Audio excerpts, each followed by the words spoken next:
well, look at this. What is this strange place that like is, sound controlled and has light, and it's just the two of us sitting here doing a podcast? What is this strange? It's really cool. Somebody set this up to talk. It looks like a podcast studio. There's nobody walking around in the background. I know. Oh yeah, this goes in front of my mouth. There's nobody walking around in the background. There's not a random river. There's no wind to worry about. The camera's not going to fall over. There's not children behind the scenes. I mean, please don't misunderstand me. We have thoroughly enjoyed doing podcasts on location, and the one we just dropped a week ago at Monterey was simultaneously really fun and also a lot of work.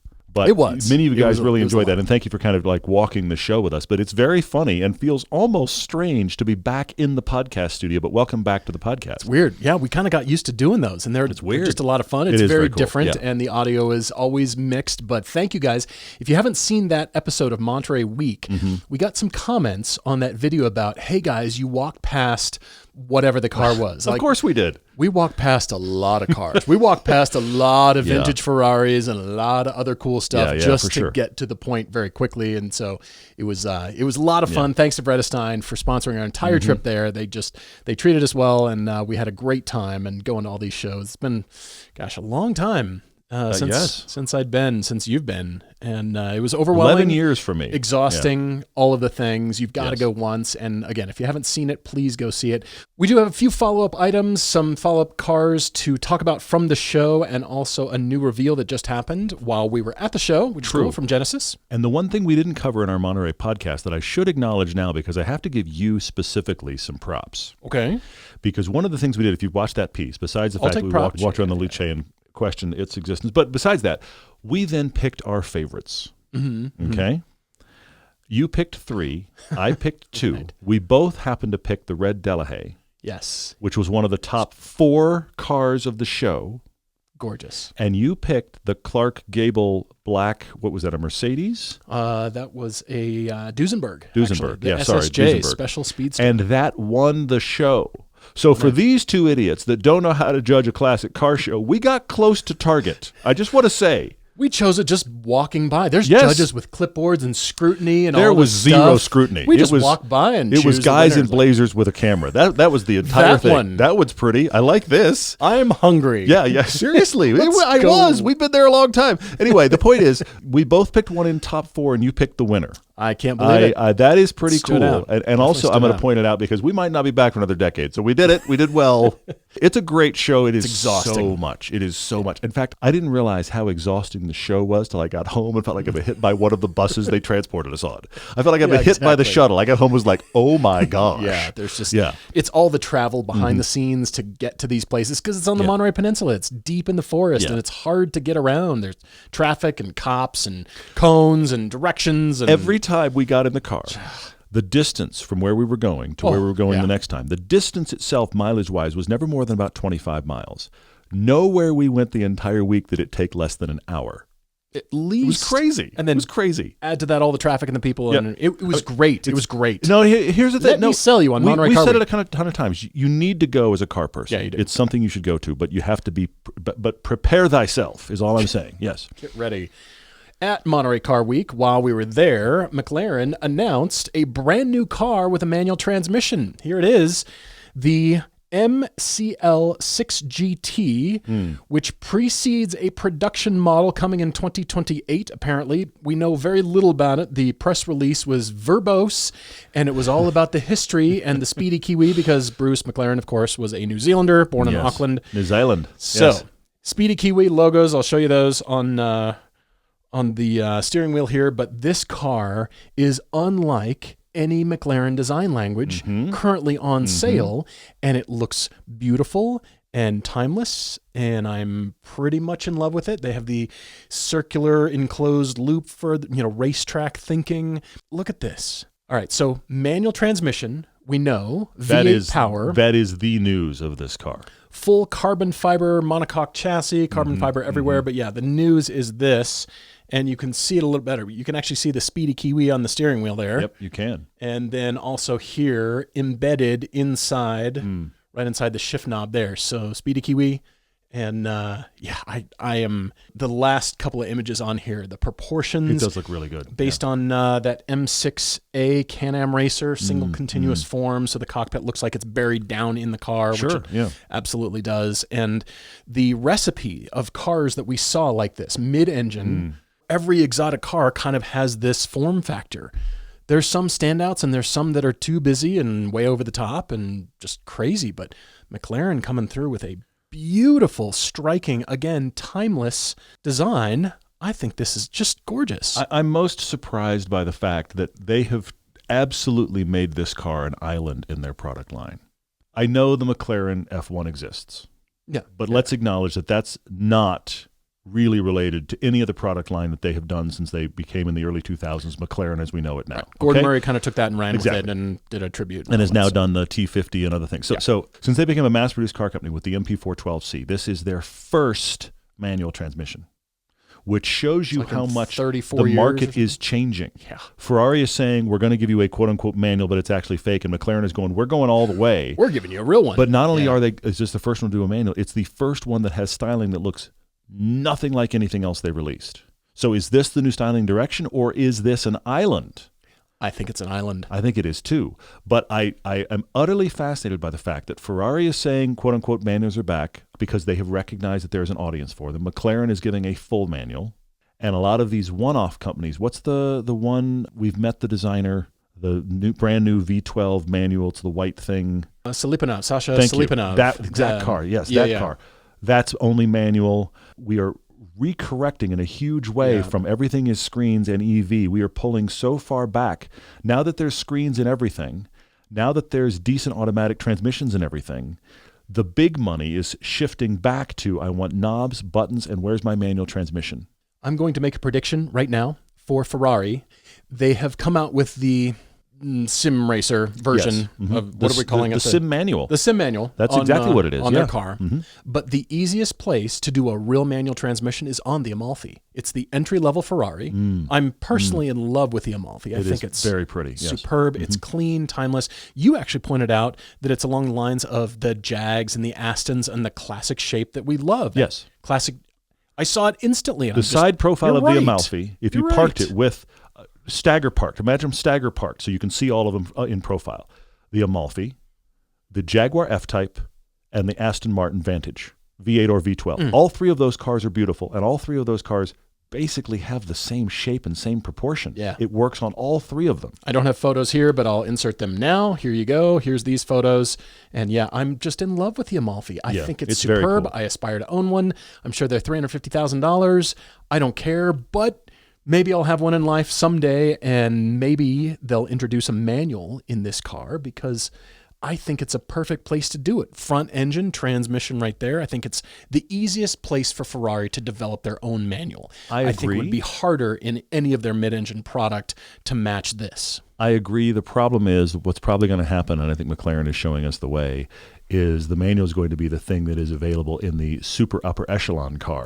Oh, because then they can justify spending the money because they're going to make so much money on those cars anyway. It's going to come down to R&D cost. Yeah. And putting it in the base car only makes sense if you've made a manual that actually transfers into the base car. But then you now have a debate about, did we make one for mid-engine, did we make it for front engine? How full circle have we come when the manual is at the top end? It used to be the base no-cost option, and it just exists in the base whatever, and then now it's going to be at the very top end, so we'll see. But nevertheless, good news, everyone. McLaren has come out with the MCL 6GT, and it's coming apparently, and manual transmission, and everybody's doing it. Everybody's doing it. The next Corvette is going to have a manual. Everybody's going to do it. I think you're right. Here we go. I just hope that the next Corvette has a real manual and not a simulated manual, which is what I'm really worried about. I'm guessing everybody's looked at the Ferrari manual and gone, cool for you.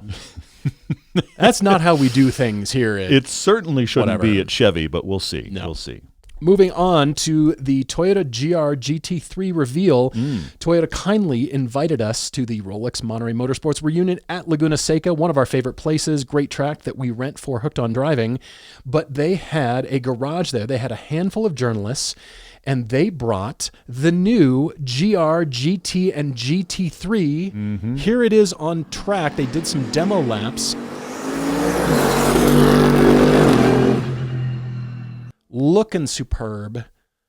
I am boggled by how flat. Here it is at the very top of the corkscrew again. Such a big flat car.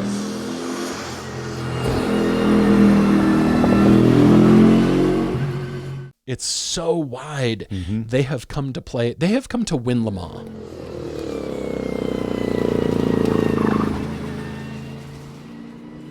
They've certainly come to have a conversation for sure. They've come to win. So here was their garage at Laguna, and so they had everybody in their garage. It was actually on the backside into the paddock there. This is in the hot pits right out front of Laguna, so you'll recognize that. And it was cool to walk around. They had a really cool cutaway of the entire driveline. They actually brought the demonstration, but just to learn more about the car, and they're being now very not secretive about it. It's been kind of out. Apparently in the U.S., all their allocation has been sold, but the allocation is based on customers who they think will actually drive it and track these things. Yeah, pretty interesting that's what they said. They said they are doing actual interviews with everyone who wants to buy the car. I'm going to stop real quick. They're trying to prevent people flipping it. People are going to flip it. I'm sorry, Toyota. I appreciate the effort that you're making. Not going to happen. There will be people that will buy this car, have convinced you they need an allotment, and they are going to turn around and flip it in under a year. That is going to happen, and they're going to make money on all of them. Yeah. I really would like Toyota to make a lot of these. I don't think they're going to, but I'd like to make a lot of them. Do you have a photo? If not, we should include it later. Do you have a photo of the gearbox? I do. I actually have the video here. This was shot on my iPhone here. So starting up here with the engine, you can see torque tube encased in carbon fiber. Going all the way to the back, here's the transmission itself. And you can see this takeoff going to the transaxle right here to the diff, and the electric motor is just ahead of everything. They have completely re-engineered the car. None of this car shares any components with anything. Everything about it is bespoke to this, and that electric motor buried inside the transmission is only a traction motor. It's just for that initial get the car going. It's not to make it a hybrid or fuel savings or anything like that. It's just a low power traction motor, get going from a stop, and then it's all about the engine, which is a 641 horsepower twin turbo V8, turbos in the hot V. This thing sounds amazing, and we were all children because one of their lead test drivers sat outside and just blipped the throttle. Just got in and blipped the throttle, and I was like, we really are all children, aren't we? It doesn't matter where on the planet we are. As soon as you start revving the engine, everybody's just a kid again. It was great. It's the craziest thing I've ever seen. The transaxle gearbox means you have an engine up front and then the long drive shaft down the middle, and the transmission is at the rear axle to help you with balance and weight distribution. Behind the rear axle. But what's crazy is the transmission extends past the differential, past the rear axle, into the back of the car, behind the rear axle. I can't explain this seriously enough. It goes past the rear axle. I have one that actually where I'm standing at the end of the rear axle at the end of the car looking back up through this.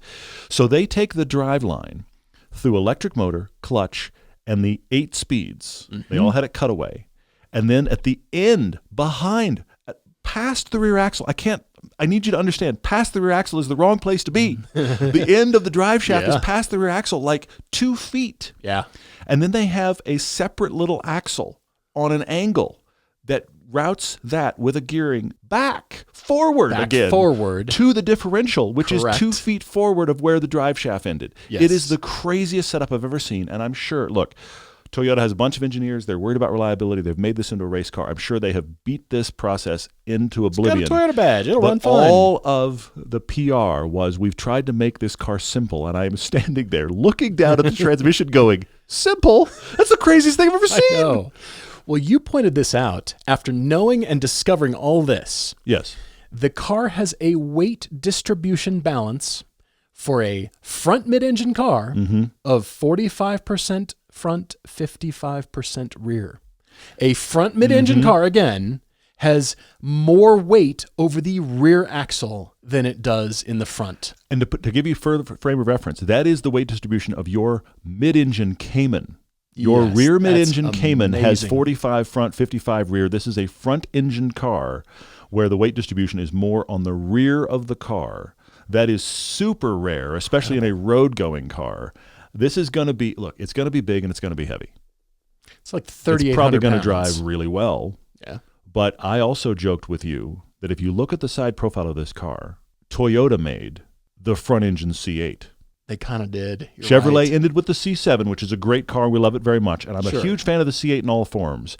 But there's those folks who were like, why on earth did we leave the quote-unquote Corvette recipe? You don't know Corvette history, but Corvette recipe of front engine, rear drive. Yeah. Well, Toyota made the C8 that's true. Chevrolet did not make. And I'm fascinated to put this, honestly, with Corvette products because this is such an interesting piece for Toyota to have made, and it looks wide and big, and the hood is long. We got to sit in it. I do have to say, the cabin looks kind of like, I don't know. You sit in and you go, oh, yes. Yeah, it was The cabin was superb. awesome. And Agreed. because they are essentially custom making these for people that they have interviewed, there is a seat fitting. Yep. So all of this makes me go, what's this cost? $250,000? I think they're $250,000, but you know what? For everything from the ground up, from nothing to now car, and they're serious about it. Yeah. $250,000 doesn't sound like a whole lot. It's expensive. Don't get me wrong, but for what you're getting, but again, people were going through the configurator at Monterey at the Quail, and they had something like 150 people sit down and actually go through with a representative, go through various customization levels. I'm sure they took orders. Yep. But they are apparently for the first year all sold out. But that number is not a hard and fast number because they're interviewing people. As soon as you express interest. I mean, I feel like if I had $250,000 and we convinced them like, hey, we want 2 of them because anybody yes, have $500,000 because we would use them. Yeah, we we'll do a red and a blue one. We would, of course we would. Of course we would. Take them across the country. We'd do road trips and we would go straight to a track day and we would beat the snot out of these things. Oh, and that's what they're designed to do. Absolutely, yes. So anybody have $500,000 they would like to donate to the cause for anyway, but I'm thrilled that they're doing this. And in comparison to any 911 GT3 that is new and modern, I think there's still less. They will be. Well, here's the thing. Less money. The reality is the GT3s, MSRP might be somewhere near what this car is going to be. But if you buy one other than you got an allotment from Porsche, you're spending $350 and up to get yourself a GT3. 2 turbos, V8 noises, and 641 horsepower, and all this cool, all the gears and the motors and all that cool, complicated, not simple stuff. Yep.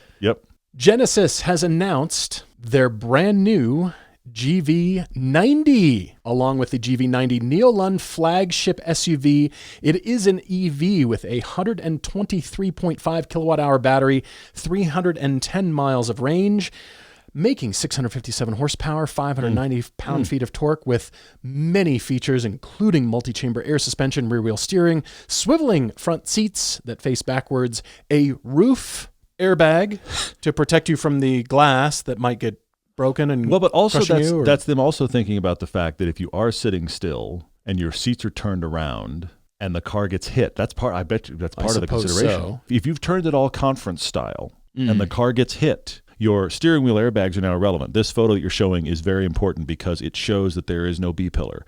It has suicide rear doors, and you can turn the front seats around to look at the back seats, and you can extend the screen upwards out of the dash in order to get you more real estate if you want to watch like a movie or something. The press release on this sounds like half of the build sheet was, what if you're sitting still and want to have a conference meeting? I want to see the mood board Exactly. for that. Thank you. What is the mood board? Who are the people Who are that the need customers? this? Yes. Who is the person that's reached out and go, you know what I need to do? I need to have a board meeting in the parking lot. I mean, it's might very happen. cool. Business deals are going to get done in this thing, Clearly. right?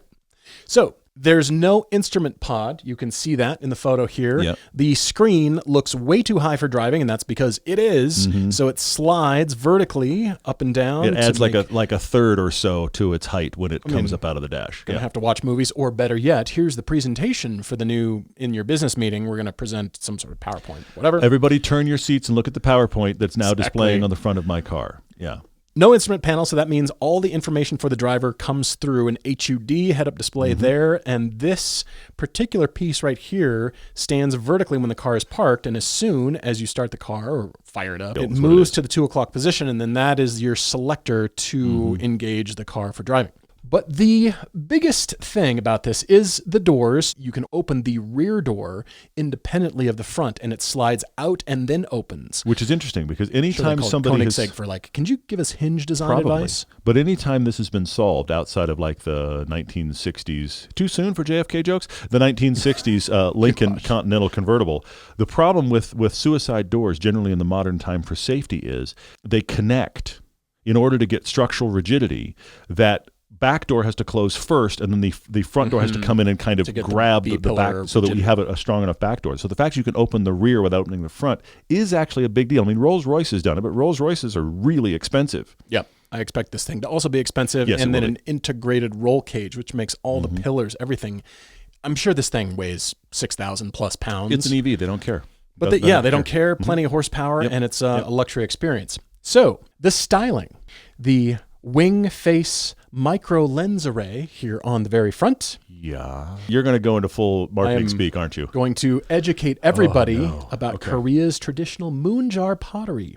Okay. Distinctive shape, color, and minimalist design, which is the national symbol of Korea. 4 of these 7 moon jars are held in major Korean museums designated national treasures. I am not here to say that America rules the world and all the things we do are right. I'm not saying that. But your national symbol is a jar? One of the national symbols. We're leading into the pot theme an awful lot. Fair enough. Ceramic pot for a car. Well, you can see the influence here. These are revered the world over. This one from the Joseon dynasty in the 18th century. This particular one sold for $4,560,000 in March 2023 at Christie's auction in New York. It's the Korean version of a Ming vase. They're about this big. They're 17 plus inches high. They're pretty large. Yeah, I can tell. I see it. So due to their size, moon jars cannot be made in one piece on a potter's wheel, so they're crafted from 2 hemispherical shapes. You can see the bond line there that's held together by a slurry. Once it's dry, the 2 halves are joined. They are fired, then glazed, and then fired again. So it has a delicate glass surface. They have reached a new generation with these moon jars, piquing the interest of Kim Namjoon, better known as RM from the K-pop band BTS. I'm super up on my K-pop. Yes, we are K-pop fans. You know what? It's graphics. It's a shape. Imagine no cut lines, no shut lines, no graphics anywhere. You just see the entire shape, which I think is quite striking and modern and futuristic. And they're pulling in this old traditional pottery. They're pulling in artwork to base their new shape upon. Sure. And look at this. I think it's actually quite striking and beautiful and very elegant and very luxurious. This Neolon archgate door is their big news, along with the B-pillar. This is a big swing for Genesis. This is a big swing. They've never moved even more upmarket than ever before. They've never had a full-on like luxury flagship that has aimed so clearly at the competition. I mean, look, you and I love the G90, but the G90, and I would totally own a G90, and I hope they bring the wing back here because that seems like my car. But this is them trying to make a car even above that. And of course, they went SUV because that's what everybody wants. So this is above the G90, which was a luxury vehicle, and this is aimed at the GLS from Mercedes or the Escalade V from Cadillac. This is that kind of world. It'll probably be priced somewhere in that world, which is going to be the high 150, 180 world. Probably will be priced. If they undercut that world completely, they'll have this come out at 140, 150. But this is their luxury swing, and it does look cool, and the interior is incredible. I just have to laugh at the marketing speak, but this is a big, big moonshot swing for Genesis. It's a moonshot? Did you just say moonshot? I did say moonshot, yes. Sorry. Wing face micro lens array. Wing face. Isn't it beautiful? I think it's quite beautiful. I think this is good looking. This is amazing. I'd like to see it in any color other than white, but yeah, it looks much better in green for sure. Yeah. The pot. You wanted to get it in white because it looks like the pot. So it's the glazed wing face. Make it look ceramic. I see what you did there. Yeah. There you go. No B-pillar, which is actually, the doors are very cool. Now, here's what I also have to say, though. This also comes with this luxury interior without the crazy rear doors. It comes with normal doors. It does come the non-Neolone or whatever that is. The normal one below this has normal doors. Also, the one with the full crazy doors has a heated wood floor. That's right. The lower one does not have a heated wood floor, nor does it have the weird doors. But and this is also intended to be a full-size 7-seater unless you buy the executive conference package where it doesn't have a rear seat anymore. I can see that because many Koreans remove their shoes when they go into somebody's home or their own home. So you remove your shoes. The floor's heated. Hey, heated wood floor sounds cool. I just never thought about that being in a luxury here, but it's going to be crazy. It doesn't matter how heavy it is. It's electric. It's got the battery underneath. Aren't the floors heated inherently just by virtue of the design? Yeah, exactly. It's going to be accidentally heated floors. There we go. Battery's heating up. Be careful. This floor's gotten hot. Anybody else worried? Anyway, yeah. We know that you're either shopping for your next car or looking up prices for fun. We do it too, and we only use Autotempest.com. Because Autotempest pulls listings from all the top sites as fast as any single site and shows them all so you don't miss a listing for your perfect car. You can save your search, get alerts, and even compare prices with their Price Trends tool. Plus, Autotempest was our first sponsor, and they've been our partner for years. Like us, they want you to find the perfect car. For this podcast or for your garage, find the next car with Autotempest.com/everyday. All the cars, one search, Autotempest. Interesting topic Tuesday came to us from Alex, because I think it kind of relates to our experience at Monterey. All the auctions, all that kind of stuff. And we went to some of the auctions, and we walked around, of course, a lot, and Pebble Beach, the actual show, is still very much cars from the 60s and 1960s and older, most of the show. But the vibe around Monterey Car Week, the stuff that's turning heads, is changing. It's changing to newer stuff. And that's where Alex's Topic Tuesday comes in. Alex read a Robb Report article talking about car collections in America and the future of these collections. To sum it up, he writes, Hagerty reports there are roughly 43 million vehicles valued at $1 trillion or more in collections in the U.S. That's just in the U.S. Mm-hmm. Brian Hood at Robb Report goes on to say that over the next 15 years, $570 billion worth of classics are going to be sold, gifted, or ownership will be transferred in inheritance. Sure. Okay. Leaving behind the thought of many of these vehicles being valued or insured for way more than what someone would give them today, Alex can't help but wonder what the enthusiast car market is going to be like when, conservatively speaking, 15 million muscle cars, antiques, and sports cars come up for sale. He grew up going to car shows, remember dreaming of owning some of these legendary muscle cars, but prices on those cars have been priced well outside what an average person can actually afford. We definitely discovered that at the show. With interest in cars from the 50s, 60s, 70s waning, what will happen to all of the 1955 Bel Air Nomads that he's been led to believe are worth gold? Where will the C10 Chevy short beds go when young people just see an old pickup? Yep. Where will new owners go when old Porsche 912s and 914s need to be worked on, but the knowledge and know-how left with the previous owner, all that tribal knowledge? And then what will happen when all the gaskets on these old cars burst after not being regularly used for years? Alex sees a possibility of young people looking after older cars and wanting to buy them as something trendy and fun, but only if they get affordable enough for it to be a novelty investment and not something to sink money into. And he also writes, with the generation of people who knew how to fix them dwindling, ownership could prove difficult as this great wealth transfer looms on the horizon. The idea of 15 million classic cars finding new homes is a thought-provoking prospect. Here's to hoping ChatGPT knows how to properly maintain old Jag V12s and diagnose vacuum issues on third-generation Corvettes. Yeah. Okay. Fascinating email. Alex, this is, like I said, this is already changing. We're already seeing this, and you've identified it already.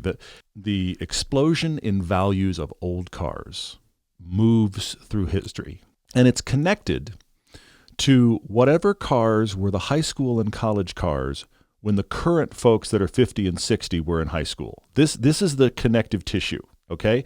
So right now, you and I are in this, roughly approaching this age group here. In our 50s, the cars that interest us are the cars of the 90s, the 80s and 90s. Those are the cars that are now starting to go way up in value. The Diablo is starting to spike. That's a 90s Lamborghini. The Countach is still valuable, but the Diablo is starting to spike. The old JDM cars of the 90s, whether we got them or not, are starting to go up. They have been going up for years, okay? So the stuff that is gaining interest, plus the fact that the 80s, late 70s, early 80s, outside of supercars, was a lot of kind of like cars. But the 90s stuff, late 80s, early 90s stuff is all climbing.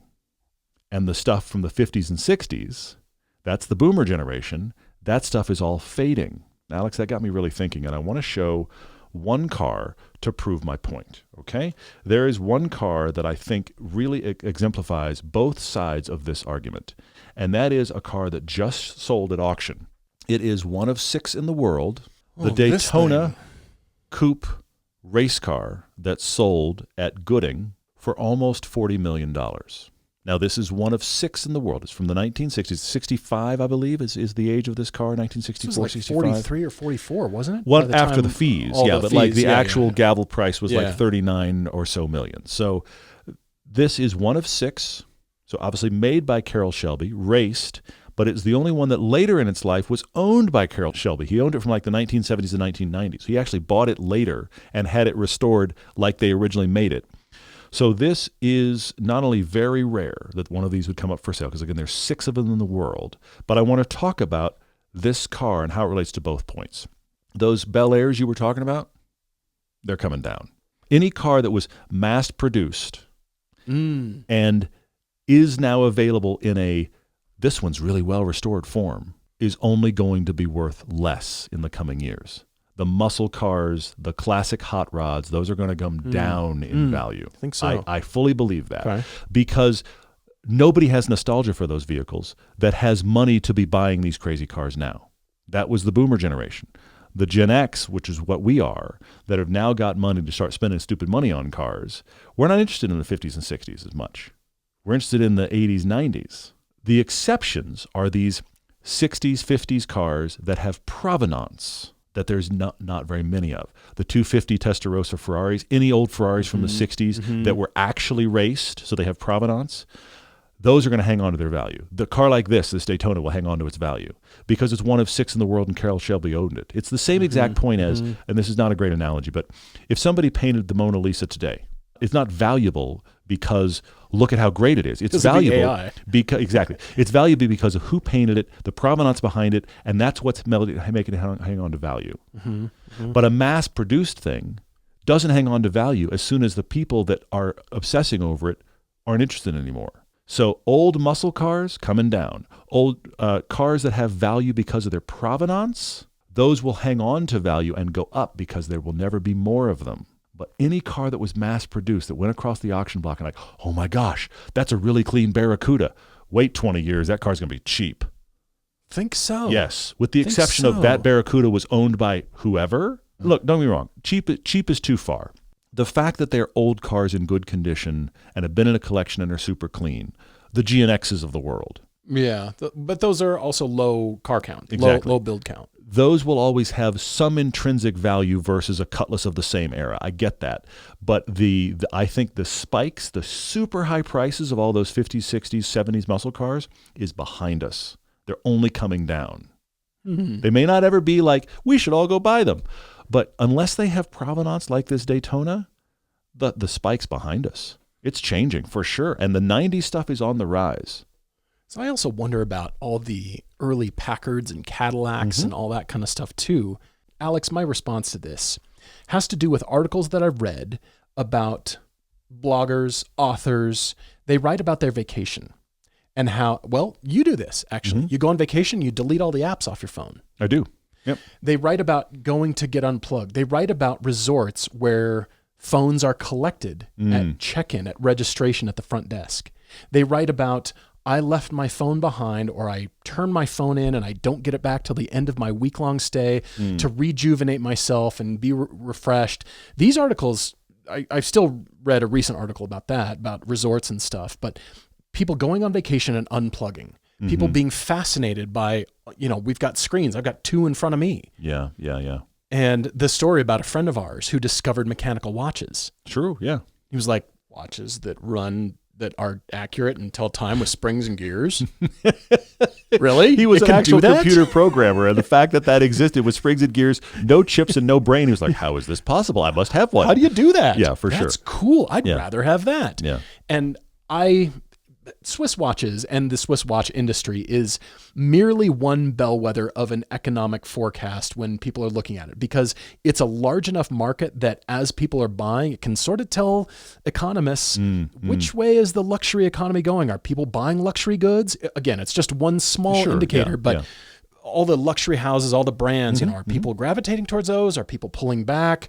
In what areas are people buying luxury goods? Things like that. And so when the Swiss watch industry was worried a few years ago when smartphones or smartwatches hit the market, Sure, yeah. they freaked out. I mean, there was the COVID bump and all that stuff, but still they were very worried, like our whole industry, this practice of art and using, you know, your hands to make these beautiful mechanical creations, that is completely gone, lost forever. Yeah. No, it's not. Years You're right. later, it's made a huge comeback. And I think all the Fitbits, the Apple Watches, they're cool. It's just another screen on your wrist. And I think it's going to hit the junk drawer 6 months to maybe a couple years later. You're going to like it, but then the next one's going to come out.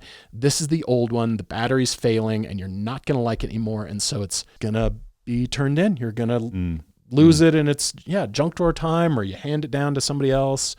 And I mean, you don't garage sale those things because they're not worth anything. True. But that's electronics. So back to cars. In 40 years, will the original Tesla Model S with its screen be worth anything? Will anybody resto-mod a Tesla Model S or anything that is primarily software driven? Because all the resto-mods that we see are very expensive, of course. Very. But none of them have screens. True. They're all mechanical, and that's why it works so well. Sure, yeah. So do we see a future where something with a screen of any size got resto-modded? Because I don't think so. Yeah, which I hear makes you. all of these old mechanically powered cars, I think people will discover wanting to unplug and wanting to get rid of screens or have a respite. This thing, can you believe it?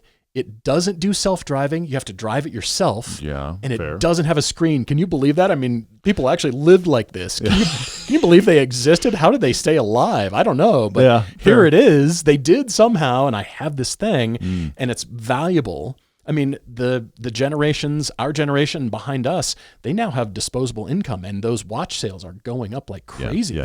They're investing, and they want something that has that long-lasting kind of, you know, it's going to hang on to its value sort of thing. It's mechanical. It's a real thing. Ones and zeros. I mean, we trade in our iPhones. We get the emails every year. We're going to trade our iPhones in or whatever. It's like, I don't want this watch anymore. The new Apple Watch came out. The new one. We watched all the historic races, and you see these historic race cars being genuinely driven very hard, and they're wildly expensive. And I think that stuff will hang on to provenance and will hang on to value. But I do think that anything that was mass-produced that is nostalgia-based, not provenance-based, nostalgia-based, moves through time in value. And I think those muscle cars are headed back down. And I think that era is behind us because we don't long for them.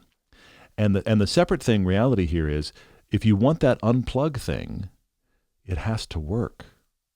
And that's back to Alex's point of who keeps them working. True. And if you're gonna buy the old car as an art piece, as a Mona Lisa, then it has to have provenance. This race was driven by and was owned by. Yeah. If it's muscle car owned by Joe Bob that restored it to pristine reality and it once sold at the auctions for a ton of money, I don't care. Don't care. I could see that. I'm just thinking like Supras, modern new Supras. I don't know that they'll be worth too much. Well, they made too many of them, even at a low production level, or any EV. I don't see any EV being worth anything. Potentially, but I'll give you a flip side. The 1M. The 1M BMW. Didn't make a ton of them. Awesome to drive. Now feels like a bygone era of BMW. What are they doing? They're going way up. They're going to keep going up. But there will be a point at which they'll turn again. They're on the upswing. There'll be a point at which, what's the 1M? I don't care. That I don't care. And it's going to turn back the other way. I do wonder if this first generation of a lot of screens and a lot of no buttons is going to be the same thing as the 70s, early 80s malaise. Ooh. Because the 70s, early 80s malaise, there were a few standout cars, and those have got value. The F40 is an example, okay? There's a few standout, the Countach is an example. There's a few standout cars in that area, but most stuff, it's like, let's just forget those cars existed. And they don't really have value. Yeah. And nobody's like clambering to resto mod a Cutlass. You know what I mean? They got to have, nobody cares. I guess Radwood is. No, they just want you to find one that's really nice. They don't want you to resto mod it. They just want you to show up. I can't believe that existed. What grandmother's garage did you get that out of? Good job. That's what Radwood's excited about. They're not restoring them. Right. But there was that era that we just didn't care. And then behind it is a renaissance of the 90s and early 2000s. And then screens come in the late 2000s and exist for a decade where we get fewer and fewer and fewer buttons. I think that era might have the 70s malaise thing where we just kind of jump over it in interest. You've got the 2011 era, 2011, 2012. We talk about those cars a lot. And then after that, it gets super digital for a bit. And now we started with the McLaren manual at the top of the podcast. Now we're resetting. I think there may be a decade of cars that just aren't looked back on all that lovingly, with the exception of the standouts. But the mass-produced stuff's going to be like, yeah, we just don't talk about that very much. So you're saying Ferrari has done it right all along because they've always limited a model to like 500 units, F40s notwithstanding, and that keeps the value up. Of course, absolutely keeps the value up. It's that many, and that's it. And absolutely. If it gets crashed and wrecked, and well, there's less. The Carrera GT and the 918 both were high production values compared to their competitors, and those have only gone up. The McLaren F1 has to use a special plug, and with the old Toshiba apparently laptop. Fixed it now, but yes, that idea. Electronics will have to be overcome, but maybe the electronics will be so sophisticated in the future that we'll be able to overcome any old screen, and you can replace it. But rarity makes that valuable. I mean, we've joked about the fact that the McLaren F1s now are so valuable, you could ball it up and have it as a crumpled husk, and it's still valuable enough to fix it. Husk. And after you fix it, it'll still be worth more than you've spent on it. I just think all those the really old stuff, the Packards, the Cadillacs, the pre and post war stuff, the 20s to 40s stuff, because it's so hand done, and there are so few of them. Almost all of those will retain value, and they're mechanical. Like, this doesn't have a screen. You have to adjust timing your own. There's no computer to tell it. You have to adjust the spark and the timing. I think those may hang on to value better than the 50s, 60s cars because they are more museum pieces. And they're survivors, just like the airplanes from the 40s are survivors. True. You think about World War II aircraft. They made how many of those? Thousands and thousands of thousands, because they kept getting them shot down or beat up or shot at or whatever. There's so many that were made, but there's so few that exist still. And the ones that are worth value work. Anyway. Alex, the takeaway is quick. Go buy something old because the value will retain. I mean, there's a tiny bit of truth in that, I guess. I'm mostly joking, but I think those kinds of cars that are mechanical and very few, to your point, I think they'll still hang on to value. It has to be super rare, and I don't think that the 70s muscle cars are rare enough. Yeah, those I don't think so. You'll see one cross the auction 60s and block. 70s, I just don't think they're rare enough. We'll just still see Buick GNXs and those cross the auction block. Nobody ever drove them. 0 miles. Nobody ever. They pulled them out. They kept them wrapped in plastic, and they sold them 30 years later. Made to auction. That's all they're built for. That's what they're for. Don't drive them. If you own a European enthusiast car, you need parts from FCP Euro. Founded in 1986, this family company is celebrating its 40th year serving DIY enthusiasts and remains focused on giving you a better ownership experience. Every part you buy from FCP Euro is guaranteed for the life of your car. Plus, they have a dedicated team of service advisors to help you solve issues and complete a job correctly 7 days a week. With fulfillment centers nationwide and pre-built kits for common jobs, there's no better place for genuine OE parts for your European car, even for your Saab. FCP Euro only sells products they put on their own cars, so find the right parts for yours. FCP Euro is a proud partner of Everyday Driver and supporter of our road trip films. So go to fcpeuro.com today and prepare for your own adventure. Some great Hooked on Driving coming your way. Some events starting Thursday, August 27th. That is 2 days from this podcast release. Pacific Northwest region at Ridge Motorsports Park up in Shelton, Washington. Road course. We love it a lot. It's a great road course. And then also Pacific Northwest is holding an event Thursday, September 3rd. You and I are planning on being there. Portland International Raceway. We are coming in for the day. I've never been to PIR. I'm very excited about it. We're going to come in and be at that one. I'm very looking forward to it, really. Register your car, come see us. Then Thursday, September 10th, if you haven't heard by now, Thunderhill International Raceway up in Willows, California is getting a full repave. It is not just a coat over existing asphalt. They're removing everything, going down to dirt. They're going down 18 inches in some places and redoing the entire 3-mile track. Amazing.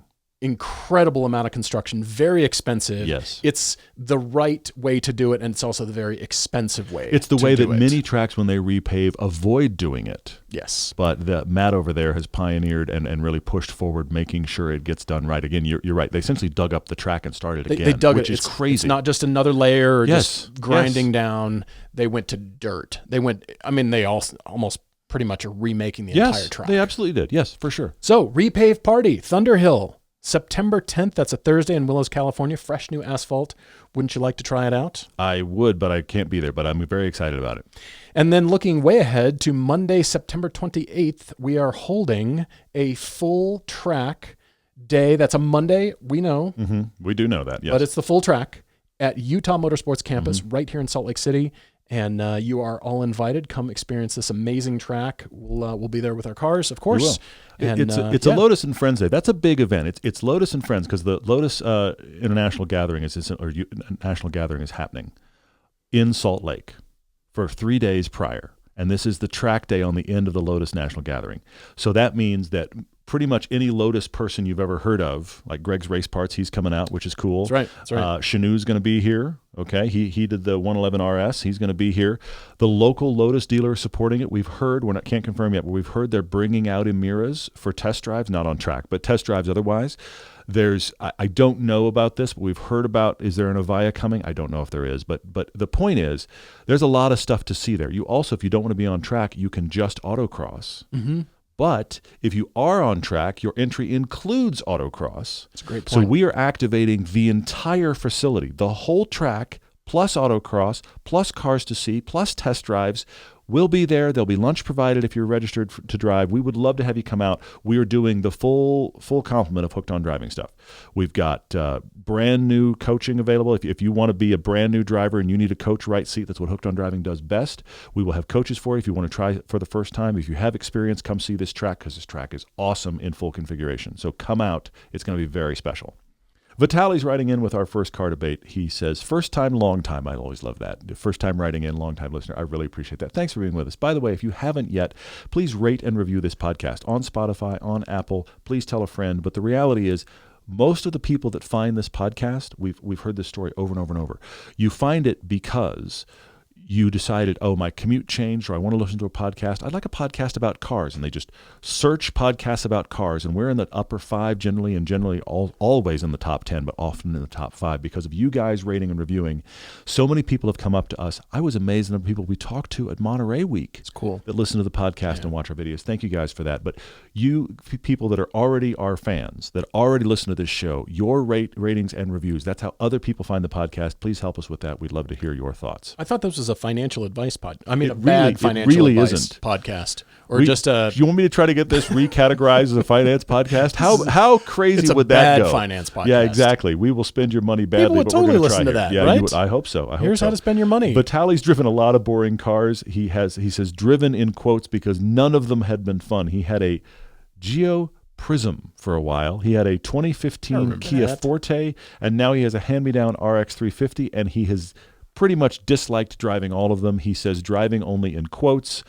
His wife has a 2020 Honda Passport that is used for some road trips and all of the daily errands and daycare runs. They have a new baby on the way and a 3-year-old already, plus 2 mutts. I'm guessing those mutts are probably rescue dogs, which is awesome, around 50 pounds each. So they've got a lot of little ones, furry and otherwise, to worry about. So she has the Honda Passport. He has the RX 350, was a hand-me-down from in-laws. He's ready for the RX 350 to go. So we're trying to get Vitali a car that he actually likes driving. He wants 2 things: a car new to him, and when his wife takes the Honda to work, he might be doing daycare runs. So he'd like something with a decent safety suite of features and hopefully better gas mileage than 14 miles a gallon. Okay, so 2010 RX 350 from the in-laws, and a 2020 Honda Passport. That does everything. That can take the whole family and the dogs and the kids and the everything. Okay. So this is his commuter, but might need to do daycare runs with 2 kids. So it means it's going to have to take a rear-facing child seat. Vitali wants fun to drive, as you said. His thoughts generally go to hybrids, plug-in, BEV, something like that. He's got an older house, so maybe he could wire for level 2 charging and go electric, possibly. But he does worry that tech moves so quickly that it causes depreciation fast depreciation, plus all the new tech coming makes EVs a hard sell in his mind. Okay. So he wants something, rear-facing car seat. He test drove a bunch of stuff with a Paulometer. That's a new one, Vitaly. I hadn't heard that one either. I enjoyed reading it, though. Is that like where you hit the hammer and I guess. the harder you hit it, the more money you can spend? What's saying is he's not calling it a Paul meter. He's saying, a Paul limiter. He's just saying it's the Paulometer. He's just going straight for this is the top. You're right. I've hit the thing with the hammer, and 45,000 is as high as the budget's going to go. Yeah. He test drove the CR-V. He didn't have good feelings about that. The RAV4 was too tight for rear-facing seats. That surprises me, but okay. All right. Yeah, I'm a little not sure about that. CX-5 and 50, he likes Mazdas in theory, doesn't feel comfortable in them. The Kia dealership experience was a nightmare, so he crossed that off. I'm sorry to hear. Bad. The one he really liked was the Outlander, the Mitsubishi PHEV, and also the Nissan Rogue. The problem is there's no dealer within 100 miles from Mitsubishi. There's a reason for that, Vitaly. And the Rogue version may fall off the cliff with depreciation as a one-year stopgap. Yeah. He also hasn't driven the Subarus or the new Cherokee yet. Cherokee's not higher on my list. Does he need to size up and go mid-size? Does he go slightly used? He desperately needs help. I have help. We have help. Cayennes, slightly used, are under your budget. Yes, they are. Paulometer budget of $45,000. I found you 2019 Cayenne. Look at this, 64, we'll call it 65,000 miles in Los Angeles, in Glendale for $38,000. That one looks pretty clean, and it's still pretty new. I like it a lot. Cayennes, I think, Vitaly, all day long. You need to look at these because they're fun. But you did mention in your email you want a little bit of good gas mileage, I think. Yeah. You'd like to be above 14 miles per gallon, which is a pretty low bar. I guess so. I mean, this could be above 14, it will but be for sure. kind of depending on how you drive it. I went and looked at X3Ms from the third generation, 2017 to 2024, and X3Ms have come down in price. So right at $45,000, look at this. You could get an X3M. Those are excellent to drive. They're very good. I think this would be a ball. It's got tons of power. If you don't quite want to spend all of that, well, here's another X3M for $49,000, pushing $50,000. And then I went and looked at the M40i, so the super engine in this X3, a little bit newer as well. 50,000 miles, and you could probably get them down to $45,000. You've got 46.5 there. That's pretty close to the budget. Well done. Yep. I mean, pretty close. Yep. The Paulometer is like it's fuzzy outside the. It's a flickering LED. There's some room to maneuver there. Yeah. And then I also went and looked, Vitaly, at GV70s. This is practically new, 2025 with 7,800 miles. Good grief. Look at that, for $33,880. I'll buy this right now. This is excellent. I think so too. They're so good. And this has the 3.5 liter turbo. Yeah, of course. That's the one you want. That's exactly the exact one you want. And it's $10,000, $15,000, $10,000. $12,000. It would be genuinely fun to drive and really great to own. It really would be. Yeah. That's a great find. Well done. Saving you money here, GV70. I think this would be a great choice. When I suggested Cayennes, Macans are inherent. I hope you know that. Like Macans, yes, too. Sure. Yeah. But Cayennes are a little bit bigger, and especially for the 2 50-pound dogs, you said? Yeah. The mutts are like 50 pounds each? Yep, for sure. But I want to talk about the RAV4 just a little bit because we recently had the 2026 Woodland Edition, which I'm pretty sure is just blacked out trim and badges that say Woodland. We got to compete with Subaru. That's what's happening there. Don't really know why it's Woodland. Well, actually, I do. I take that back. It's 8.5 inches of ground clearance on this one. This is more 100% than any other RAV4. looking at Subaru. That's exactly what it's doing. They're doing. It's also painted in nature.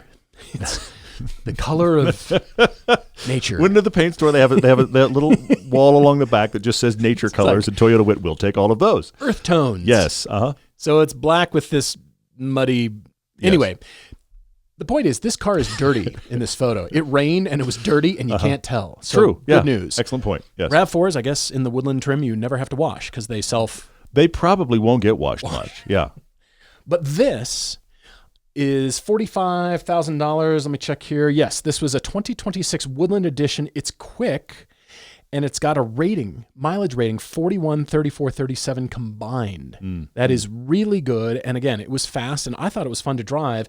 And if you're referring to the prior RAV4s, yes, I think they were a tiny bit smaller because they went a little bit bigger on this one. And the back seats strike me as plenty of space for a rear-facing seat. They would be, but I'm not sure. Yeah, I agree. This MSRP was $47,960. And I like the styling. I like the eCVT. I mean, I know you like the CRV, how it delivers power. I do. I prefer but it. This is the mechanical eCVT, and still I think is going to be robust and just fine.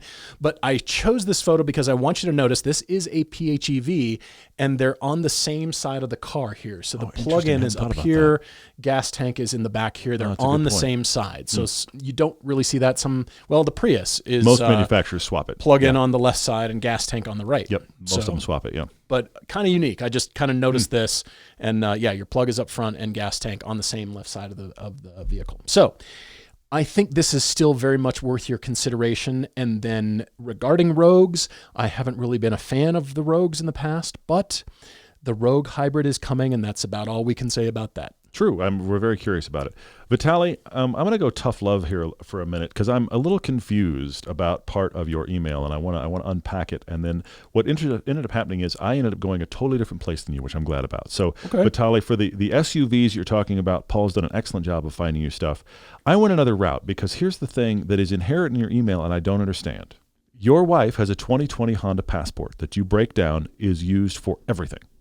Road trips, daily errands, daycare runs. All of you and your 2 kids and the 2 dogs can all fit in the Passport. You, Vitaly, may have sometimes when you commute that you sometimes have to take the kids to daycare. With that story, my question to you is, why are you shopping for something that will fit all of you? You don't need it. You don't need another vehicle that fits all of you and your wife and the kids and the dogs. You don't need another one. You have one. You haven't listed a scenario where all 6 of us with the dogs all have to go places together in my car too. Not even necessary. You need to commute and do the daycare run. Good point. No SUVs. Okay. No, not doing SUVs. Not happening here. Now, I love that you brought up the SUV because that's where he's looking, and I get that you're looking at, but I really want to challenge you, man, and just say you don't need one. You've conditioned yourself. You do. You have the RX 350. Your wife has the SUV, we got kids, we got dogs, I need an SUV. No, you don't. So it's time for you to have a fun dad car. So I only shopped 4-door fun dad cars. I'm leaning rear-wheel drive, even though some of the things I'm going to show you are also available in all-wheel drive. I'm doing 4 doors, 4 seats. Because worst case scenario, Vitaly, here's what happens. Your 3-year-old sits in a front-facing seat behind you, and the rear-facing seat goes behind the passenger whose seat you crush up against the dash. Doesn't matter how much backseat space is there. Any 4-door car, you can move the passenger seat up far enough to get a rear-facing child seat behind it. You don't need to take your wife anywhere in this car. You've said it in the email. That's true. So I am doing 4-door dad cars only for you, Vitaly. How you think? This is where we're going. That's my tough love for you, and I have to do some of my very favorites. $45,000 you're shopping with, that's easy. Super easy. 2021 Genesis G70 with the 3.3-liter turbo. This is what you want. These are awesome. These are rare. You don't see very many, which is crazy because they're so fun to drive. This one, 2021, $28,800, 53,000 miles. That's perfect. Go get it right now. I like this a lot. And here's the thing. I don't even really like it in silver, but this is actually a pretty good photo. It's a nice photo. It just looks pretty cool sitting right here. The back seats on this, They're we small. found They're not small. good for adults. No.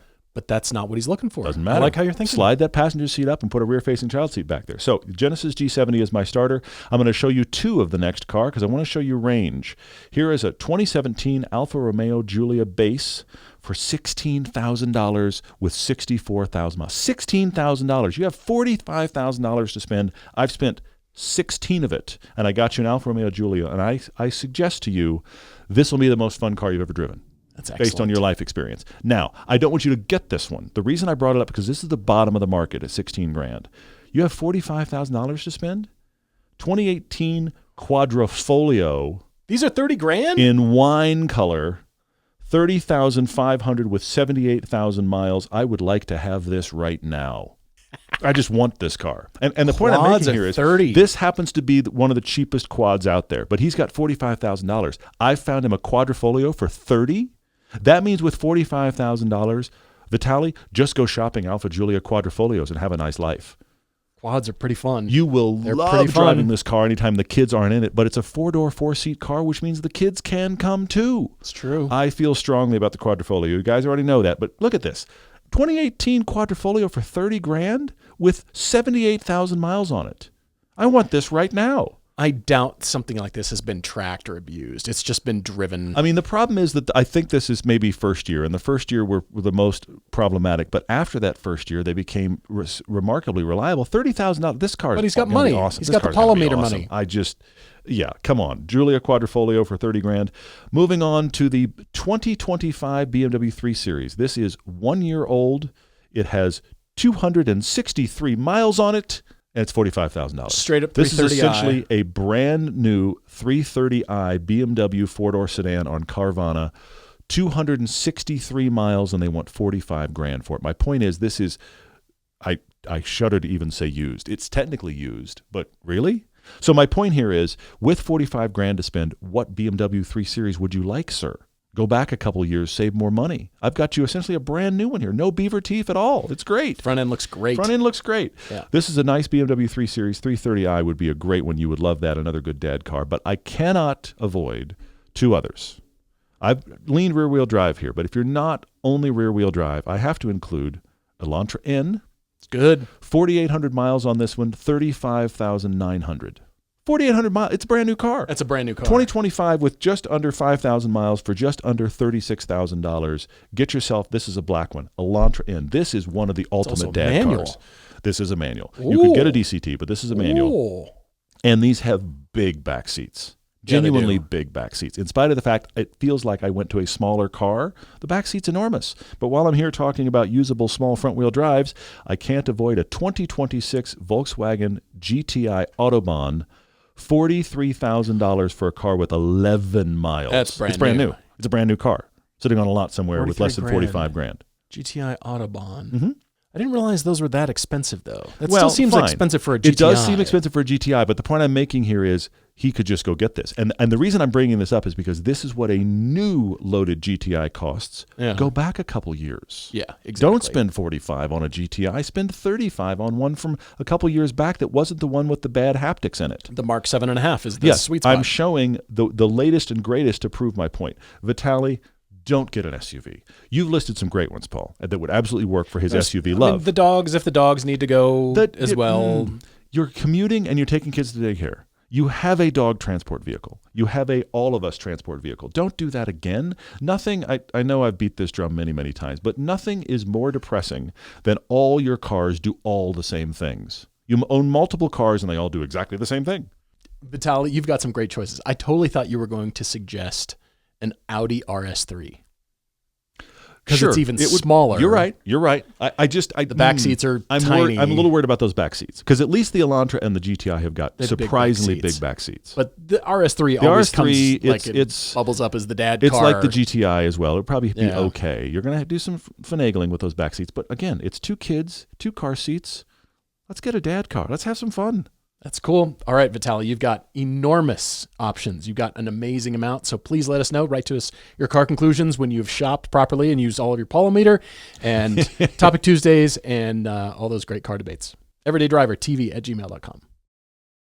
Mark S., I think, is in Florida writing to us about the things nobody talks about. He needs help deciding what to buy. He watches our reviews regularly. Mark, thank you very much. He wants suggestions. He thought he'd reach out. Being 54, he said, and an absolute lifelong car fanatic. Mark has owned a number of Mustangs and hot hatches throughout the years. He took a job 15 years ago that had a very hellacious in-town commute, 54 stoplights each way. Clearly you counted. That was a depressing day. He was so annoyed by this commute that he actually decided one morning, think about this, probably while shaving. Okay, don't cut your own throat. Just while shaving. I'm going to count how many stoplights that is. And he spent his commute counting stoplights. I suspect that may have been your worst day at work ever. You got to work so depressed, but you've remembered that number is burned into your brain. That's 54 stoplights. Soon after he stopped counting, he bought his first EV, which is a Fiat 500e, the first gen. Okay. Were those cheap? They were very cheap. They were cheap, right? They were practically giving them away, yeah. That's right. Then a BMW i3, then a Chevy Bolt. Okay. All served him well, his commute well. He kept each for 3 years, so that means you had a 9-year commute of 54 stoplights. Oh, Oh, he did all the mods on them to improve handling and speed and ditch the EV tires for high-performance tires. That probably made every one of those significantly better. He was because probably they show up on the low rolling resistance, get you as many miles do. as possible tires. You put a decent high-performance tire on any of those, and it's going to be revolutionary. I love it. It's great. On-ramps. Mm-hmm. Well, he didn't have any on-ramps. He had stoplights. Just stoplights. I mean, the screech from stoplight to stoplight is going to be super fun. But he's fast. Oh, yeah, he is. Anyway. He now has a super short commute. His wife has the longer commute now. Okay. She just bought a 2026 Model Y Premium rear-wheel drive, so it's the range topper as her first EV, with the understanding that they trade in the Bolt and then Mark would get the gasoline-powered car because she is not comfortable being a 2 EV household just yet. Very interesting. Okay. He also has an antique truck. I didn't know a 1965 Econoline pickup was an antique at this point. It is, for sure. Well, technically, anything over 25 years is classic. So from 1965 has got to be an antique. Antique, I always see as like the brass era with the horn. Well, and 1965 at this point feels like that. Anyway, moving on, yeah. He also has a 98 SLK that spends equal time broken down as it does running. We need to walk through that sentence slowly. You have a 1998 Mercedes SLK that is equally broken and fun. As much time as you spend enjoying it, it also spends down and not usable. That's coming back around here. Guess which car we're going to tell you to sell. Yeah. His first thought was to ditch it. There you go. And get a fun daily sports sedan wagon. He's got grandkids at age 54. You're a young grandpa. Yeah. Yeah, 3. Congratulations. That's amazing.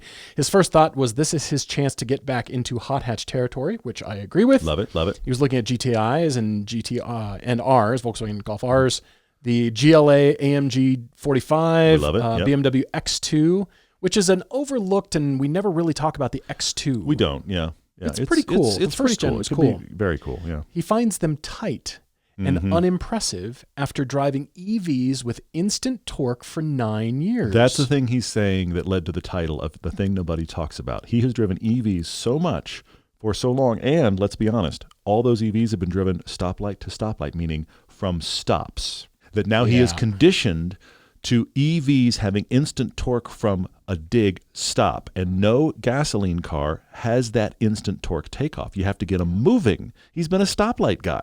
EVs are great for that. This is like the skiing and snowboarding discussion because everybody for the longest time went to snowboarding and they all said, I'm never going back to skiing, as if skiing is dead and nobody will ski anymore. Like, why would you buy skis? It's all about snowboarding. People are going the other direction. They're going back to skiing. And skiing is still really cool. As you've said, the entire industry is set up for skiing. It's not for snowboarding. I snowboarded for a few seasons, and I suddenly realized I was the oddball.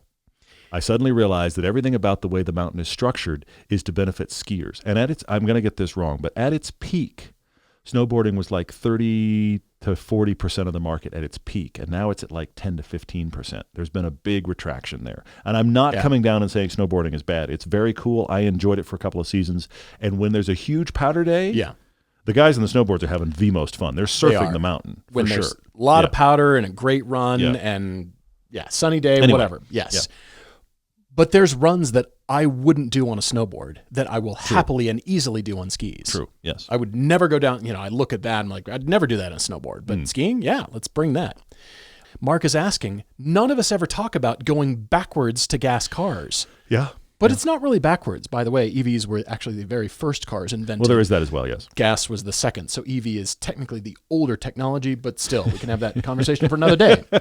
Yes. But he's saying transitioning back to a gas car when that's what he's used to. And now he's used to EVs. He's used to, as you said, all that torque. And 54 stoplights. 54 stoplights. You are the happiest person at the stoplight because you have an EV takeoff. I mean, let's think about it this way. A Prius is super fast, 0 to 10 miles an hour. If you're if you're in a Prius front car and you're sitting next to a Hellcat, I promise you, when the light goes green, you win the drag race 0 to 10. And I'm even saying if the Hellcat keeps traction, it's just that initial takeoff, that initial electric takeoff. They just win. Especially if you do a brake stand. Well, you do the brake stand. It's so much fun. You will murder. The one we had, sidestep the brake. It was full throttle at the stoplight while sitting still. Yeah. Wow. It's fun for a while. So he's having this issue, and the second issue is having his budget. He's going to pay cash and would like to pay about $15,000 to $18,000. Lower end if he keeps the SLK, upper end if he sells it. So $18,000. Yes. We're selling the SLK. $18,000 is our budget. Got it. Thank you. Exactly right. Does he look for something more slow but practical like a truck or an old E-Class wagon? Does he sell it to push his budget into the 2020 plus Julia? You just saw the great examples from Todd for the Julia, Macan S or Macan Turbo with high mileage. Those are the two he's kind of settled on. Yeah. Is there something that he's missing that can be a fun daily? And I think I know. First of all, sell the Mercedes instantly. Yes. Don't wait. Do not pass go. Do not collect $200. Sell the Mercedes. By his own admission, it only runs at most half the time. Yeah. It is time for it to go. Add to your budget. Buy you Mercedes. will get so much more value. Do you have some recommendations of him that he hasn't mentioned? Because I want to talk about his two that he's already thinking of. So if you have other recommendations, I do want to have talk others about here. The two he's already thinking of. You mentioned hot hatches, and I think the solve for people going from gas or from EV back to gas cars is engagement. I agree. Because you don't do anything in an EV. If you're in self-driving mode, you really don't do anything. That's the point. Yes. But if you're driving EV, all you do is step on it has a play symbol on the Some of them have play icon. button. We love that. We're a big fan of that. You push the play pedal and you move forward, and that's it. You push it hard, you go quick, whatever. But there's no engagement, Mark. And what you're missing is engagement. I agree. To replace the torque, the recharge at home, the very little money spent on maintenance, except for tires, all the things that you're now used to is going to be replaced by engagement. And I think it starts with hot hatches. As you mentioned, my go-to is the Fiesta ST for your budget. Oh, okay, sure. Yeah. That other orange one that we saw that was like the $14,000 one, perfect one. It's no longer for sale, but here's another one. 80,000 miles for $12,600. I think it looks super clean. You're coming into a stoplight here. One of the he three doesn't. But that he deals with. thankfully he has a short commute now. So go back to manual. Let's embrace it. Get a manual. You're feeling gears. You're controlling the torque amount with your gas and the clutch. I like this. You're in charge of all this interaction now, Mark. And of course, Mini Cooper S. Y'all know what a Mini Cooper S looks like for any Mini Cooper S, the good-looking ones for $18,000. I say yes to, but I found this ST as well. So pretty awesome. Very cool. I'm struggling a little bit because such a short commute means I don't want you to have a big car. And you say, well, the car felt tight. Who cares? You're not in it for very long. True. I mean, he's worried about grandkids. That's what's on his brain. But I agree with you. Suppose. For short commute, I mean, he's got bigger vehicles in his life. I agree. But the Tesla exists, and the grandkids can ride on the bench seat with you in the truck. Okay, yeah. Fair. What the grandkids would really like is if Grandpa drove an AZ1 AutoZam. I just gasped because I just did not expect you to go there. You have found a 1992 AutoZam, which is a K car with DeLorean gull-wing doors. I barely fit thanks to the glass roof. What's crazy is this is more expensive than Fiesta ST. That shocks me. This is the cheap one. They go way up. Yeah, they do. You're right. Like crazy. You're right. 75,000 miles on a 1992 AutoZam AZ1, Mark.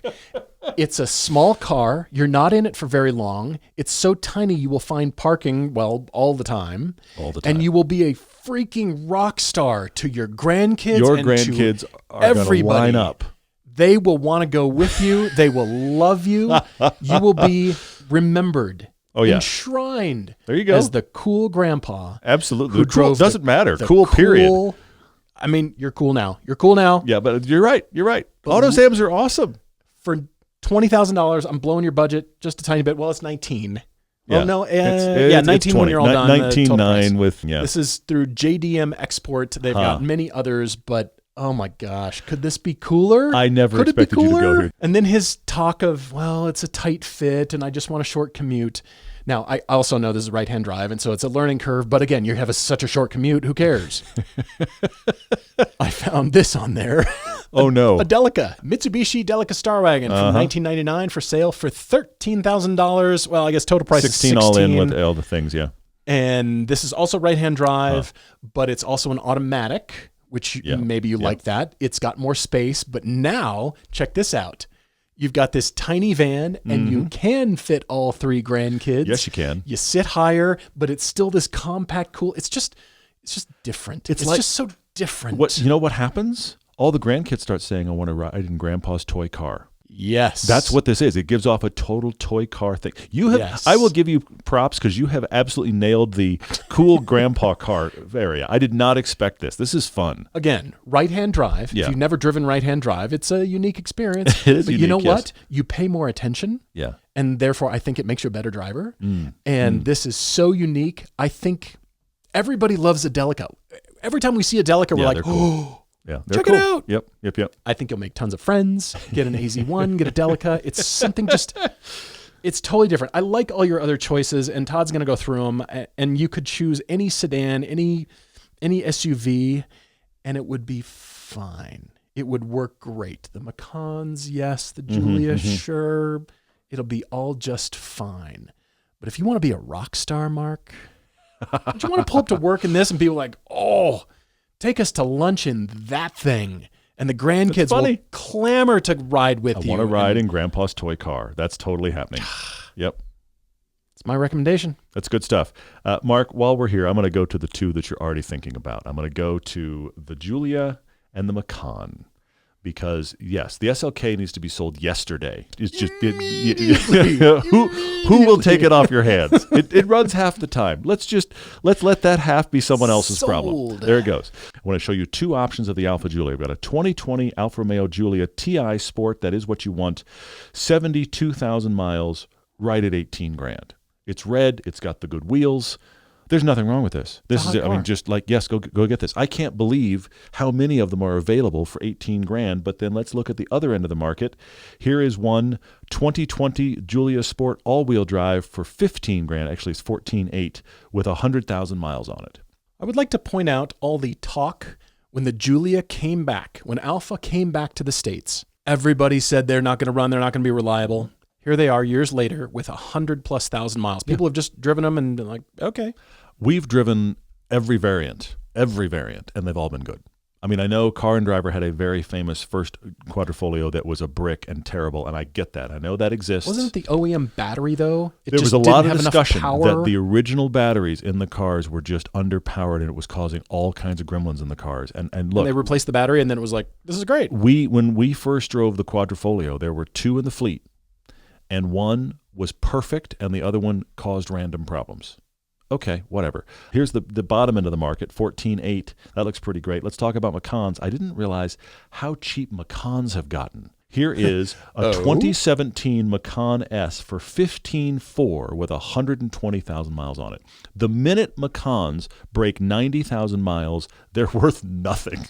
And all the ones over $100,000 are incredibly cheap. You don't want the base four-cylinder. You want the S. You want to at least step up a little bit. You would actually enjoy driving this. I want to echo something you said, Paul, and that is what I really think you want, Mark, is you need some involvement. You need some dynamics because the electrics you've had, I like all the electrics you've had. But dynamic is not how I describe any of them. 54 stoplight worthy is how we describe absolutely. them. Little punchy off the line, excellent little electric runabouts. They're all of those things, but dynamic? No, they're not. None of them are. So you need something that's got some dynamic character to it, and then you're going to get over the I can't leave a stoplight as fast. Here's a $15,000 2017 Macan S, but while I'm here, let's look at the floor.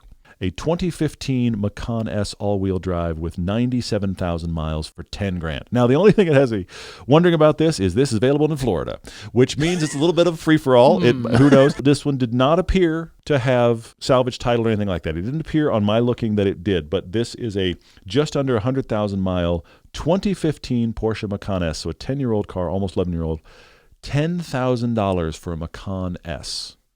What's wrong with it? Florida has me a little concerned. Florida's wrong with it. But between this 10 grand and the upper level of your budget of 18, you have lots of Macan options nationwide. I didn't realize these were this cheap. This one's local. That's a Draper. This one's local. Larry H. Miller right here, down in Draper. Don't you suddenly want a Macan for reasons you can't explain? Kinda. I know. 2017 Macan. That's not even 10 years old. It's the same age as our current newer Cayenne, which means it's going to have Apple CarPlay.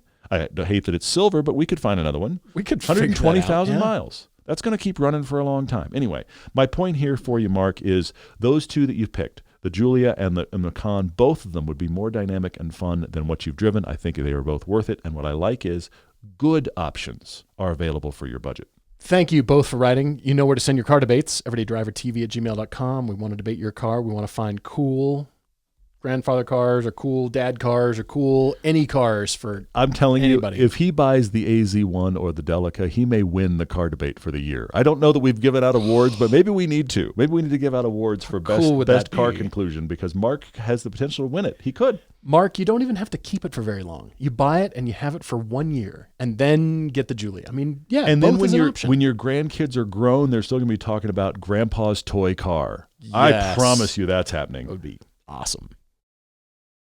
You guys are back with questions. Thank you, as always. And also, I have to remind you that we are back in studio. We'll be here for a few weeks. Actually, we'll be in studio for a few weeks. We have had so much travel, and I have to remind you, and I actually want to tell you right now, September 20th, I'm calling my shot. September 20th is a Sunday. Okay. September 20th is the expected release date of the first of 6 episodes that we are making for our Europe trip. And I'm very excited. I'm a little terrified of the scale of the edit, but I'm also very excited. September 20th, Sunday, for 6 weeks, every Sunday, we're going to have a new episode. Chance and I are bracing ourselves because there's a lot of edit going on, but I'm very excited about it. And the episode 1 has come together pretty well. It's going to be awesome. I've seen Todd's edit for the first just opening minute, I guess. Yeah. It's going to be awesome. You're going to want to watch this. It is super cool. Brace yourself for that. Lots of good stuff coming. Lots of stuff coming behind that as well. We've had a lot of big shoots. We've had a lot of travel. I cannot wait to share all of the stuff we've captured in the midst of the questions. Now that we're back in the studio, Kirk Meyer asked if I saw that my Z4 was back on Cars and Bids. Many of you have sent this to us. The Z4 for the show was just on Cars and Bids this week. Yes, by the way, is the answer. Second time it's been on Cars and Bids in a year. A year ago, it sold on Cars and Bid for $5,000. There it is. It's back. It did sell this week for $4,600. I'm bringing that up because when it sold a year ago, it sold for $5,000. What's interesting is I looked in detail at all these photos, and most of the nicks and dings and that kind of stuff are from when I owned the car. I mean, I didn't cause them, but I'm saying they were on the car when I had it. We had a serious discussion internally about me trying to buy this car back because 12 owners by this point. I was owner number 7. It now has 12 owners in the midst from when we raffled it off to now. What's the mileage on this now? Still has the Everyday Driver sticker on the back, actually. Does it really? Very cool. Right here in this photo. You can see the Everyday Driver sticker still on here. The guy that just sold did a lot of stuff to actually refresh the undercarriage and actually make it drive better, which it needed, which is great. It still has those same It's still got covers. the same, and they are worn Those now. are nasty. But here's the thing. What we had decided is if it cost $2,500 to $3,000, I was going to bid because I really thought it'd be fascinating to do a video about I bought the car back after these years and after a bunch more miles, that if I did, it would probably make for one good YouTube video. So what was the delta that made it worth it? And you were at like $2,000 and I was at like $3,000. So we were like 2,500 maybe. But then when it blew past 2,500, I was like, I got to leave that alone. But I seriously considered this. I was like, it would be a really cool story to have it back. The engine's great. I bet it still drives wonderfully. This is the car that got me over the hump on BMWs not being reliable. I agree with you. Because every time I drove it, it just started and ran. It just ran. All of the cars I have owned in Park City winters that I have parked outside, none of them were as willing to start in the winter as this car. That's amazing. I mean, I've gotten plenty of winter cars to start. I've started everything on really cold mornings. This Z4 was like, where are we going? What are we doing? Yeah. I was very impressed. So I'm a little sorry it went away. There was a part of me that wanted this to be mine again, but $4,600 was just not in our budget, but it did sell again. I had to show it to you guys. I still think these cars are great. I really, really like them. Well, maybe the new owner will come through Utah and there you go. Let us we could drive have it for a the little day. drive. There you go. That'd be funny. Better than nothing. Kirk Meyer also just crossed over 200,000 on his daily. Do we celebrate this as an achievement or is it just another mile driven? 200,000 miles on your daily. Well, Kirk, did you buy it brand new? Are all 200,000 miles your miles? Because if so, absolutely that's celebrate. A lot, yeah. You're driving, and that's what cars are for, and you're putting the miles on. That's great. I mean, yeah, it's another mile driven, but 200,000 miles, and I think you still like your car, and I think that's a big deal. You're still driving it. Yeah, that's a great thing. 200,000 miles. I mean, years ago, we've kind of, I guess, adjusted our thinking that 200,000 miles was still no miles. Well, it is. It's a lot. It's a lot. It's a lot, but you can absolutely take a car 200,000 miles. The other thing is I'm curious if he at least did the last 100.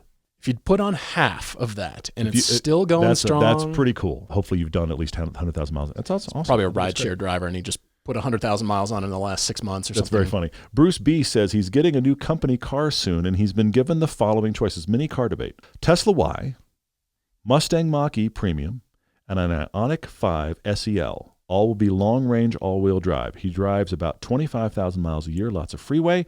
Home versus travel charging will be split 50-50. He will need 2 forward-facing car seats to fit in the car, plus occasionally a 50-pound dog. He likes having a hatch so that tall 6-footers or so don't have to duck and can sit in the back. Likes CarPlay, but understands that that's not something Tesla does. We'll have it 3 or 4 years. What are our thoughts? Bruce, I think the answer across the board, without question, is the Mach-E. Look, the Tesla Model Y is the definition of fine. That is an appliance vehicle, and they work, and that's fine. I don't like the back seats in the Model Y for backseat passengers, and I think the Ioniq 5 is, I think Hyundai's already outdoing that car. I think it was good. I think they're already working on better, and I also think the interior of that car is weird. I think it's just weird and stark. So the Mach-E is a fantastic, you've gotten into EVs from ICE cars. It drives very normally. It operates very normally. I don't have actually any issues with the Mach-E. I think it's a full home run for Ford, and it has good space, front and rear and hatch. Plus, you're not another of the 4,000 on everybody's commute white model Tesla Model Ys. They're everywhere in white. They're practically like the official car they just hand out when you get a license. I'm surprised my son doesn't have one. Anyway, so Mach-E Premium, I think you'll like that car absolutely for that kind of driving and for usage, and for 3 or 4 years, why not? I think you're right. If it were an Ioniq 5N, then I'd say go for the Sure. 5N. Yeah. But it's not. Tesla Model Y, everybody has one. And there was somebody on our recent pilgrimage, and she drives one. Brittany, she's got a Mach-E, and she just extolled the virtues, and she loves it, and she drives it a lot. And kept talking about it, and it was pretty cool. So really cool to hear about that. So I think I'm with you. Probably Mach-E, and it's not the GT. No, it's just the premium. The GT's not right for road driving. It's too stiff. It's trying too hard to be a performance car, and it isn't. Could it be a rally? Could we do the Mach-E rally? Rally would be funny. I don't know that he's going to do the would be rally, but the cool. rally is actually even cooler. But the premium is everything he needs. It's perfect. On social media, we just showed the new M3 EV. It was at the Monterey Motorsports reunion, so you can see that on Facebook and Insta, and it was just a quick phone video of the new styling to see it up close, but the proportions are so much better. I personally really like it. I feel like BMW has found their footing again with the Neue Class styling, and here it is on social media. So thank you guys for all your social media questions and responding to that, but people are mixed. I think I'm seeing it right away. Yes, is the answer. Profile to me looks like an updated version of the Evo 10, and I am all about that. Another question I've got, IMAX 062 says, what are a few attainable current cars made right now that we think will be viewed as ultimate driver's cars from this era in 15 to 25 years? So the cars like, okay, I'll give you an example, a reference. We all look back on the E46 BMW and go, oh, that was awesome. We look back on the 1M and go, oh, that was great. Those cars that over time we go, oh, we didn't know how good we had it. I can think of 2. Okay. I think the Miata RF is going to be looked back fondly in 15, 20 years. I mean, I hope the Miata is still going. I hope it's still fun. There's rumors about the next one already. We'll see what happens, but I think that is going to be looked at very well. I think the 86 twins are going to, I don't know where that car is going. But the GR86 and the BRZ, in 15 years, people are going to be going like, that was a really good driver's car when they were selling it new. And I also wonder if maybe the C8. Really? I think as the C8 continues as a mid-engine chassis, I think it's going to be kind of like the C4 Corvette, where by the time it was over, for the next generations, they're like, oh, the C4 was terrible. And then eventually it comes back around, you know what, the C4 actually had some pretty, I mean, imagine 15 years from now, you tell me people aren't going to be going, a C8 ZR1, that's a cool car. 15 years from now, that's going to be a cool car. That'll be a cool car. Z06 from now, 15 years from now, is going to be like, oh, you got a Z06 used? Good job on you. I mean, the base ones, okay, fine. But I think it's going to be like the C4 ZR1 that we did in our American Original. Love that thing. That thing's amazing. And that is overlooked. Chunky push buttons. But I think like a current C8, Z06 or ZR1, I think we're going to look back and be like, can you believe they were selling that car? Okay. Anyway, those are my 3.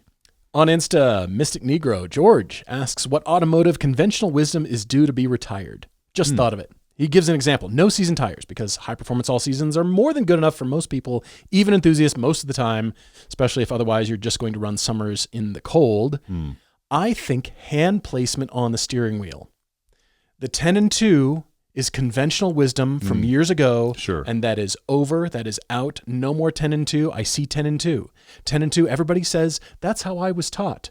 Yep. And that was for that time, that period of time. 9 and 3 is the new position. 9 and 3 for modern flappy paddles. Sure, I see it. Gas or electric, because sometimes you've got the Paddles regen control. You're right, that's fair. Yeah. It is 9 and 3. I want your hands across from each other, not at 10 and 2. I like it. That's 10 good. and 2 was for the thin rim, the super easy to drive. Yeah. That's a good point. That's and fair. you didn't have as much information. You just had the needle going to 85 miles an hour. The needle on the huge rectangle, right? Yes. Somehow went from one end of a how a needle does that. A needle, by the way, is sitting on a circle. A needle is sitting on a circle, and it somehow is figuring out how to cross a rectangle. That is engineering right there. Brilliant. Maybe I don't know. I don't know what they did. Anyway, Otherwise, it was just a speedometer, maybe a tach, your fuel gauge, and there wasn't information. There wasn't stuff to pay attention to, and no HUDs. But 9 and 3, it gives your hands as out of the way of the instrumentation and your vision as possible. It makes it more comfortable because your arms drop and they're a little bit closer, so you can sit closer to the steering wheel and be a little bit more over the steering wheel like you are on track and more in control of your car. 10 and 2 is out. 10 and 2 is conventional wisdom from years ago. 10 and 2, I do not like it. Throw it away. It does not work. 9 and 3 is the answer. Well done. Bravo. Thank you guys for all your questions. Continue sending your car debates, everydaydrivertv@gmail.com, and go to Hooked on Driving to find a track day near you. Come see us when we're going to be in town. That is September 3rd, Portland. Yeah. And we look forward to seeing you there. In the meantime, cheers, everyone.